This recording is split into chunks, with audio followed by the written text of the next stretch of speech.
Algo que ya hemos charlado en su momento cuando la legislatura lo aprobó. Es un proyecto del diputado Oscar Martínez que propone crear el Observatorio de Víctimas de Delitos en Santa Fe. Bueno, la noticia ahora es que la Comisión de Asuntos Constitucionales de la legislatura de la provincia lo designó al diputado Martínez para coordinar el Observatorio de Víctimas de Delitos. ¿Cómo le va, diputado? Gracias por atendernos.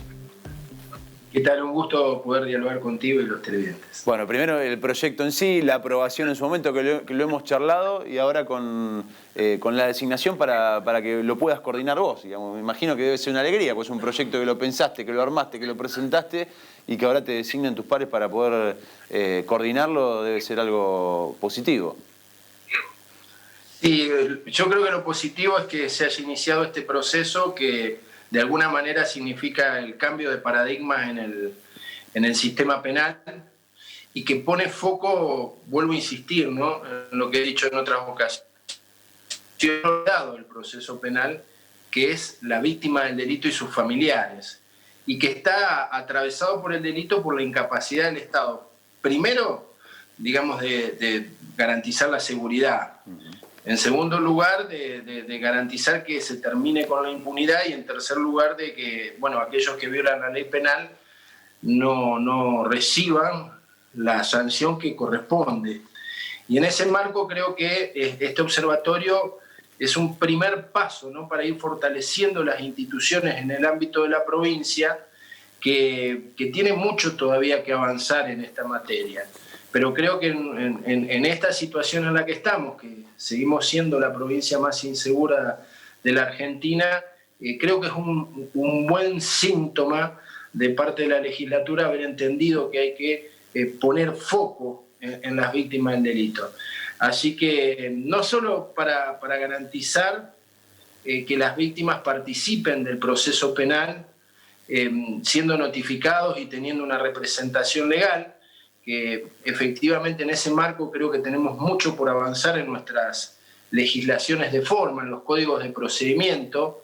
Vuelvo a insistir que en Santa Fe, por ejemplo, en los casos donde el imputado es un menor, las víctimas no tienen ninguna participación y que en el caso de los procesos ordinarios las víctimas no participan en actos procesales muy importantes como es la audiencia de sobreseimiento, el archivo judicial de las causas o las causas por flagrancia, sino también creo que va a ser muy importante la actuación de este observatorio para poder visualizar si el resto de los poderes también cumplen con, digamos, la atención de la víctima en otros aspectos, el aspecto de la atención psicológica, el aspecto de la reparación desde el punto de vista material y también de lo que puede ser la atención social de las víctimas. Así que la verdad que va a ser una tarea ardua, pero realmente estamos muy confiados en poder, como ya lo hemos dicho también en otra ocasión, de poder ayudar a que las víctimas de delitos se sientan un poquito más protegidas, un poquito más defendidas y reconocidas en sus derechos humanos. Te consulta a mi compañero Héctor Galeano. ¿Cómo andás, Oscar? Muy buenas tardes. Te quería preguntar, dado que uno conoce que tu labor incluye investigar, conocer, ¿qué te parece la función del CAJ en la provincia de Santa Fe, el Centro de Acción Judicial, que fue pensado y creado justamente para acompañar a la víctima? Bueno, en lo que a mí respecta, nosotros creemos que debe haber una ley que a nivel provincial garantice los derechos y acciones, los derechos y garantías de las víctimas y sus familiares, y que esté, digamos, llevada adelante esa tarea a partir de un procurador de las víctimas, un defensor de las víctimas en las 5 jurisdicciones, que pueda articular con el CAF, que también pueda articular con la Defensoría del Pueblo y con los funcionarios del Ministerio de Justicia, que llevan a su cargo la defensa de las víctimas.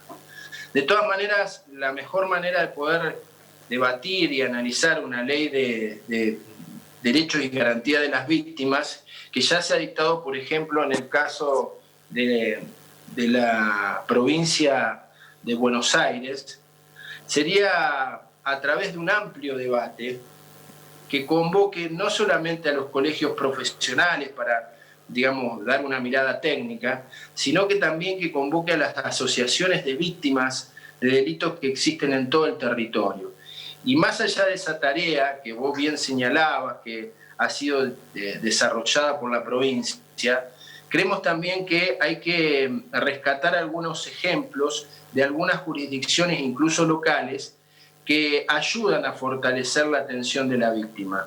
Es decir, me parece que tanto Estado Nacional como Estado Provincial, como los estados locales, pueden ayudar justamente a atender este universo, este colectivo enorme de personas que, vuelvo a insistir, hoy digamos, se ve atravesado por una circunstancia no querida en función de la incapacidad del Estado para resolver el tema de la seguridad, de la impunidad y de la falta de cumplimiento de las penas. Y creo que todas estas cuestiones van a ser, digamos, discutidas, debatidas, analizadas a partir de este observatorio. Vos sabés que el observatorio tiene facultades para el monitoreo, el seguimiento y también el análisis de las políticas públicas en esta materia, más allá de algo que vos señalabas, que es bueno mencionarlo y que ha sido una decisión de la Cámara, que se le ha otorgado a este observatorio la facultad de investigar. Una facultad que no está en todas las comisiones en el ámbito de la Cámara de Diputados y que realmente te diría que en ese aspecto hasta es superador a lo que existe a nivel nacional en lo que es el Observatorio de Víctimas que funciona en el Congreso de la Nación. Diputado, el observatorio puede... Ahora menciono. Ahí vamos, Héctor, para que justo tiene que ver con esto. ¿Puede tener alguna intervención en el proceso penal, en la causa en sí del observatorio? Digo, porque la única representación que puede tener una víctima hoy, y a algunos le dan más lugar, menos lugar, es la figura del querellante. Ahora, ¿puede tener el observatorio algún tipo de presencia en el proceso penal? El observatorio lo que puede hacer es, y creo que es muy importante, es visualizar si los distintos funcionarios públicos han cumplido con la ley de defensa de derechos y garantías de las víctimas. Y aquí viene a cuento recordar cuál fue el motivo o cuál fue la circunstancia que a nosotros nos motivó a presentar este observatorio. Recordemos que en la provincia de Santa Fe se habían dado la liberación de presos condenados por delitos graves, como homicidio doblemente calificado, condenados por delitos de abuso sexual, condenados por delitos de promoción de la prostitución de menores, sin haber cumplido con lo que establece la Ley de Defensa de Derechos y Garantía de las Víctimas, que es notificar a la víctima para que justamente ella se pueda oponer o no a la existencia de este tipo de beneficios. Y ahí es donde tiene que estar el observatorio, ¿no? Para poder identificar en aquellos casos donde los funcionarios que hacía referencia Galeano no han cumplido con el deber de representar a las víctimas y eventualmente apelar una decisión que va en contra de ellas y puede revictimizarlo, o si los fiscales, como en el caso de la liberación producto del COVID, cumplieron con las órdenes del fiscal general y apelaron en las causas donde se utilizaba una excusa para liberar, y creo que ahí está, o si los jueces incluso no han exigido que se cumplen con las leyes.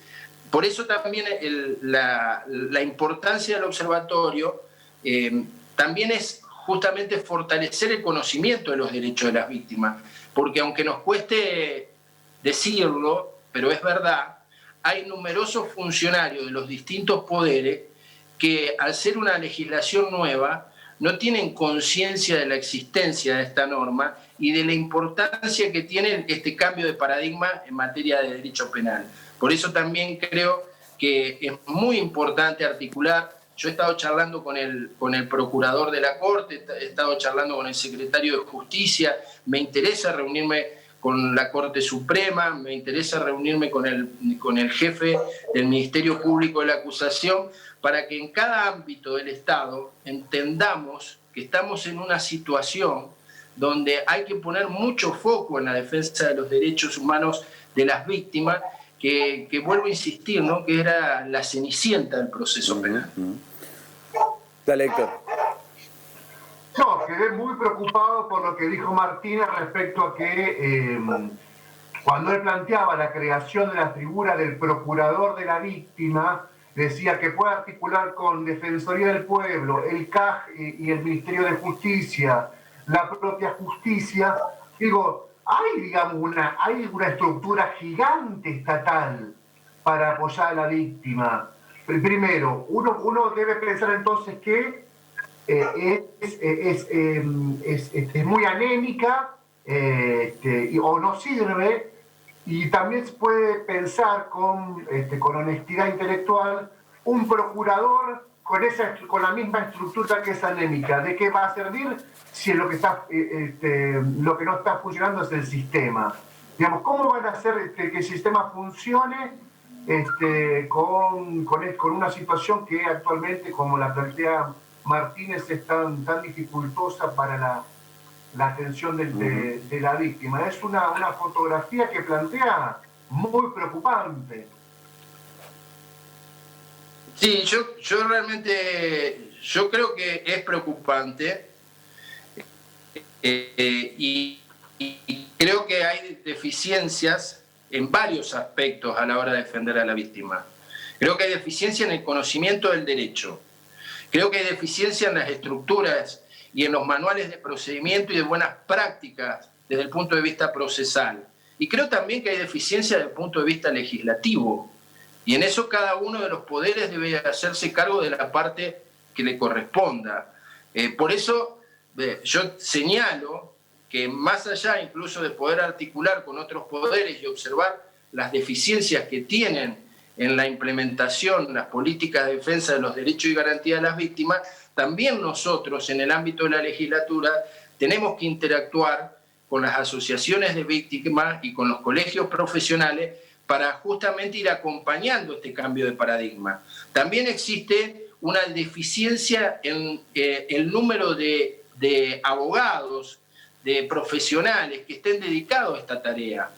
Y vos sabés que en el derecho penal hay una fuerte inclinación de los abogados penalistas a tener una posición que tiene que ver con defender los derechos del imputado, del acusado de cometer un delito. Y me parece que también hay que construir un músculo con los colegios de abogados, que haya abogados penalistas que estén del lado de la víctima y que puedan participar del proceso penal para equilibrar la balanza, porque justamente en este nuevo sistema acusatorio, donde el juez tiene un rol imparcial, no puede ser que por un lado haya un imputado defendido y una víctima, digamos, raquítica, que no puede lograr que se defiendan sus derechos. Sobre todo con un Ministerio Público que vos sabés, nosotros venimos señalando que también tiene sus deficiencias y que lo hemos venido señalando más allá de cuál sea el motivo, si son falta de recursos, si es la incapacidad de los funcionarios, si son actos de corrupción. Evidentemente el desempeño del Ministerio Público también del Ministerio Público de la acusación deja mucho que desear, digamos, sobre todo si comparamos con la necesidad que tiene hoy el ciudadano de avanzar en una persecución más firme del Estado contra el delito. Así que sí, claro, hay mucho por hacer. Nosotros lo tomamos a esto como un primer paso, es un proceso, pero realmente es una señal positiva del ámbito de la Cámara de Diputados. Diputado, sí. Dale, Héctor, dale. La última no tenemos más tiempo. ¿Vas a dar, Cachi, la discusión, querés dar la discusión sobre la reforma de la policía como lo plantea Perotti, como lo planteó Perotti en el inicio de sesión ordinaria y como lo plantea el ministro Saín? Si llegan a los proyectos a la legislatura, ¿vas a dar la discusión? Sí, claro. Yo creo que el problema de la seguridad es un problema de todos los poderes. Incluso vos recordarás que incluso el gobernador en campaña dijo que él iba a sentar a todos los poderes a discutir esta problemática. Es un problema del Ministerio Público, es un problema del Poder Judicial, es un problema de las leyes y también es un problema del funcionamiento de la actividad preventiva que tiene que llevar adelante la policía. Yo en este aspecto siempre he dicho que esa es una responsabilidad de Perotti y nosotros lo vamos a acompañar claramente en lo que sea su decisión política, porque, digamos, a él es a quien va a juzgar la ciudadanía por los resultados. Y entonces tiene él que tener las herramientas legales para llevar y desplegar todo lo que él piensa y sueña en materia de seguridad. Recordás vos que justamente el gobernador dijo paz y orden. Y bueno, evidentemente él le ha planteado mucha importancia a este aspecto porque fue central en el discurso del 1 de mayo. Entonces, evidentemente al gobernador hay que dejarlo que pueda desplegar su política. Yo soy parte de este gobierno, tengo en algunas cuestiones, creo que hay que avanzar mucho más en materia legislativa.